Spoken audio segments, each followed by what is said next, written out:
What's up, guys? Welcome back to PDX Redneck. That's me. I'm back with Nolan today. We're playing with this thing, 4Runner. We're putting in something that my lovely fiance gave to me for Christmas.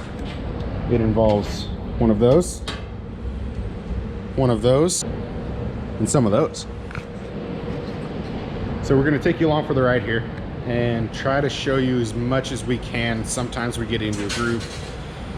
We don't really film much, but we'll do our best. So what we're doing here, this is a plate that this and this are going to be mounted to.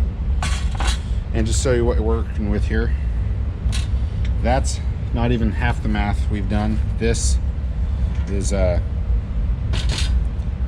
it's a lot of math. So those of you who want to install one of these systems on your car, it's not easy. Not as easy as you think it is, at least. If you want to get this exact kit, I'll put the link in the description below.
What I'm doing right now is I'm sealing all the fittings in the tank, since we know where everything's going to go now.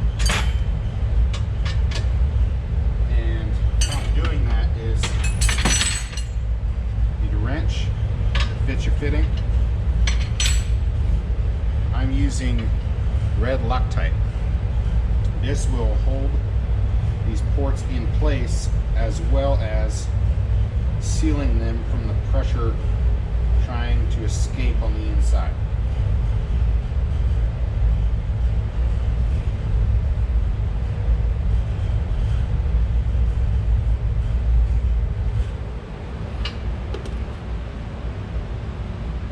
You can use Teflon tape for this, but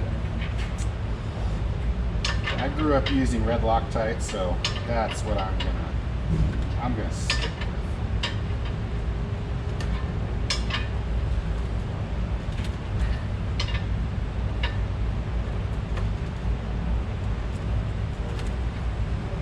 Now, there's just plugs in these two top ports here for a couple of reasons. A, I'm not actually plugging anything into that specific port. And that being said, if nothing's being plugged into it, then there's no reason for it to just be open. So they just get plugs. And B, well, kind of stems off number A, is because they're a little close to the floor, so it's kind of hard to put something in these ports, just because we're very limited on space. So that's why these are plugged. You've got your pressure switch here. This gets power when I turn on my switch on my dash to allow this whole thing to work. And what it does is it senses the pressure inside the tank, and constant power comes here from the switch, and then this this prong here has a wire going down to, there will be this relay, and that tells the relay to click on and put power to the compressor. This is a safety valve, so if the pressure inside the tank gets up to 250 psi, this valve will open and will keep the tank from basically becoming a bomb. This port here is going to get our airline fitting. This fitting connects the airline connects the air tank rather to the horns themselves, so they will actually work. On the bottom, there is what's called a petcock valve, and what it does is it allows me to open or basically drain the tank of all the air that's inside of it, and along with the air is going to be water, because this is a steel tank, and so it's going to sweat on the inside, but it also just happens in air systems. So that's what this valve is for, is to empty that water. If I can get that.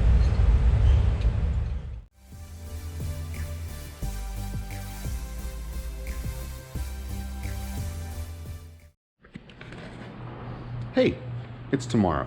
Got a little late last night. Didn't really have enough time to do everything that we wanted to.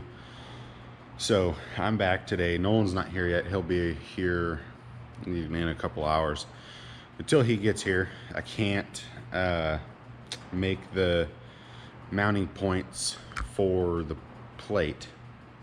So I'm going to do some stuff that's probably going to end up taking the longest, and that is running the wires and putting all the switches, putting both the switch and the button in, getting the wires back to the back, and making it to where we can just plug the setup in and go.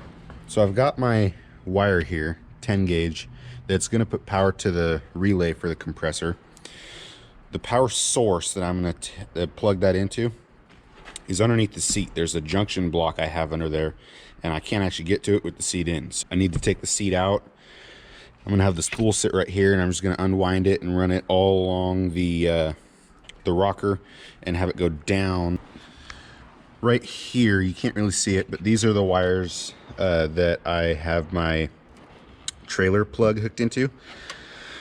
They go down a hole back there, out a grommet underneath the truck, and so I'm just gonna send my 10 gauge and my either 12 or 14 gauge, whatever wire it ends up being, down that same hole and just run them over to where we need them. So I'm not sure if you can see this or not, but here I've got a bank of relays. That's for all my switches that control all my lights.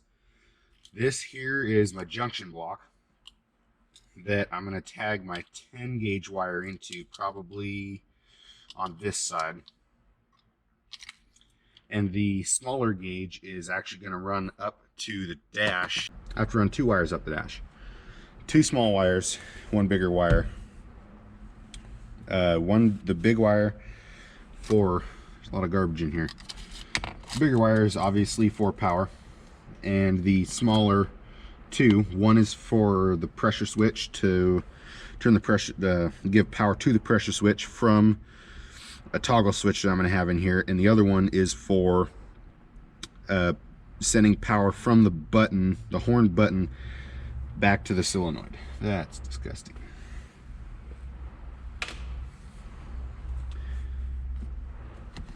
So I need to take this plate off, maybe not this plate, but that plate definitely too, and possibly that back plate there. So now I've got access. I'm going to run the 2 wires up into the dash over here. They're going to come down where they're going to meet with the power wire out of here. They're going to run along here underneath the seal of the carpet with that blue speaker wire.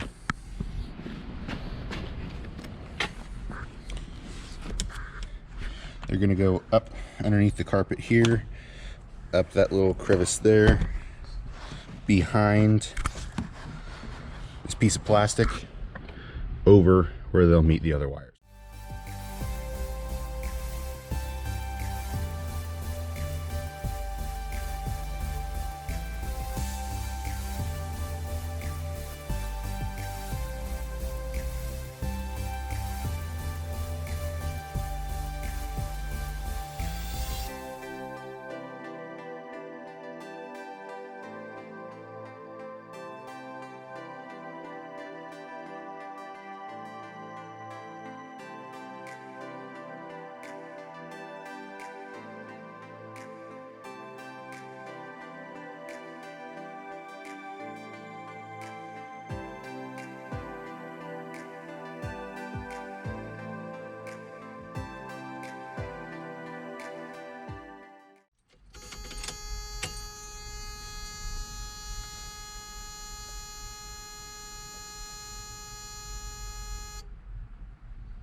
So what I'm doing here is I have a clutch bypass button on my truck. I'll explain what that is later.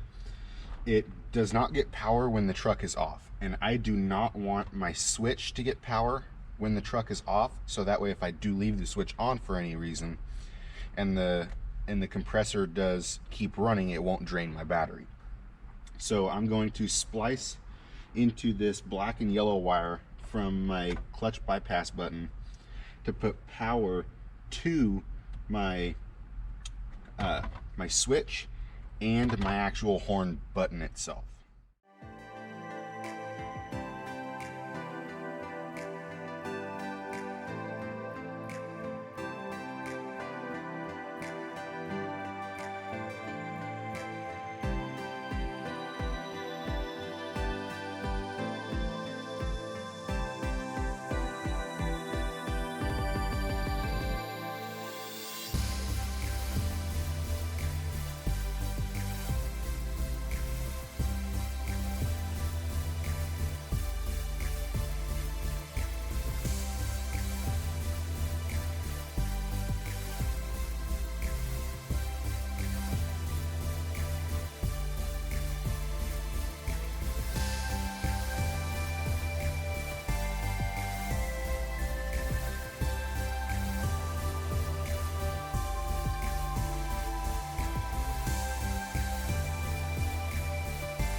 All right, so what I've done is I've installed this toggle switch with an off cover.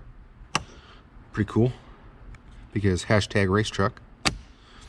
And the horn button there. So when you turn the key on, wherever my keys are,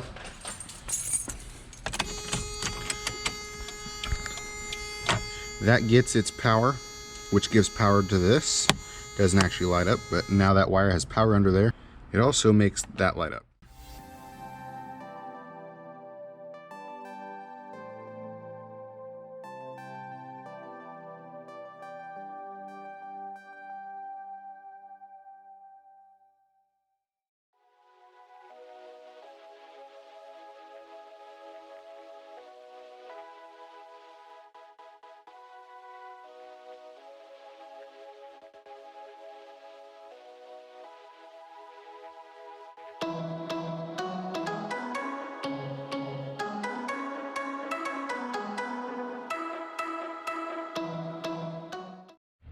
Hey, look who showed up. So we're mocking up this plate. Ooh, that's a little warm. Mocking up this plate, just tack welded it to here. We're gonna take it over to the truck and we're gonna put the strap around this side and figure out where exactly that strap needs to mount. If we can use one of the existing holes in my spare tire carrier mount, that's a mouthful, for one of it to mount. If so, then that's one less hole we have to drill and just a whole lot easier.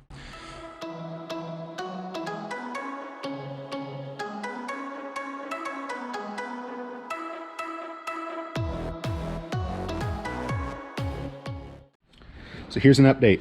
We have this thing all tack welded together. This is tack welded to the bottom of that. We have this everywhere where we need it to be. That hole's drilled. This hole's already drilled. All the holes are drilled in this that we need. We are going to need to hog out, I believe it's this hole a little bit, to give it a little bit of wiggle room because, well, it's not perfect.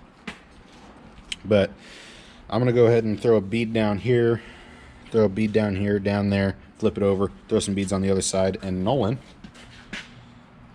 gets to drill a hole on the underside of the truck. So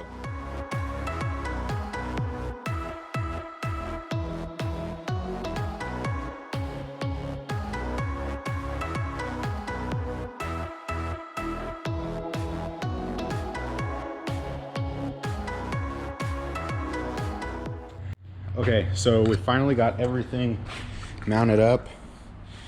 It's primed, put together. Got the compressor on. We're gonna have to zip tie that down. Compressor's mounted, tank's all sealed up. Petcock is open. Let's close that up real quick. Oh, whoa, whoa, whoa. All right, good. That right there is going to get put on before we bolt it up. Power to the relay, constant power to the relay is the only thing that's not hooked up yet. That'll also have to be hooked up once we get it over to the truck. Got the airline on, making kind of a sharp little turn, but not much I can do about that unless I drill a hole in this, and I don't really feel like doing that right now. The other end of the line here, all ready to go. Let's get to it. Rock and roll. So we got everything hooked up. Apparently it's hooked up properly because everything's it's working so far.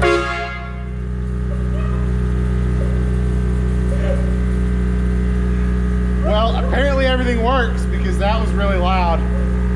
So let me show you exactly what it looks like under here.